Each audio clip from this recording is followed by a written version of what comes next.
Lom nak tanya dengan biar baca apabila tidro la kau gawe a promo ke. Kah aku curi. Oh naruh tali biar.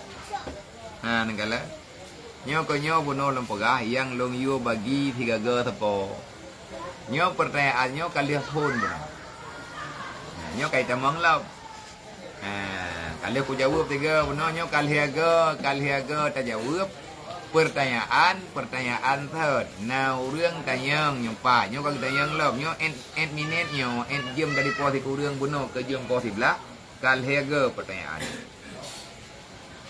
Buka karena ka tanyang ka tajawab. Ubi tak biati tajawab. Tapi ni tanyang bagure lain. Hidro la ko gawe a promo. Ka ku tali. Ngan WA kita lihat, hut tali. Hut. Man kadang kalau kau tanya WA, yang kerja kalau kau pegang kau video api bala kau kau. Hanjir jo api tanya bagau peram-peram kau, kau itu lihat promo dendru. Itu dah nama promo kai tulis kah kau tali, mang kau beraya musibah ini. 60 urusan.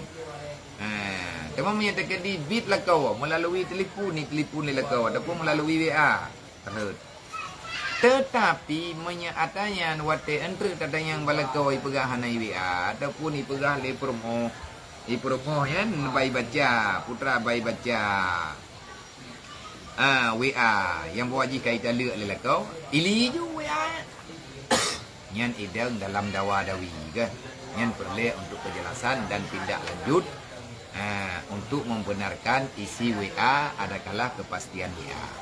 Tapi punya pastinya natanya maka wajib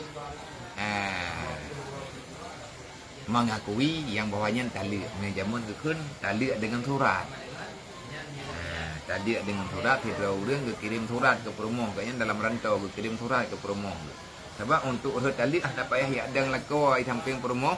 Ya hơi koi mum ya hơi kecil ya putar thi long kaku tali promo kah kaku tali ikon koi mum apa ya tak kirim urang rumah tanya alhamdulillah min dalik tidak lah koi kirim urang rumah kirim iya minta putranan ojol itu orangnya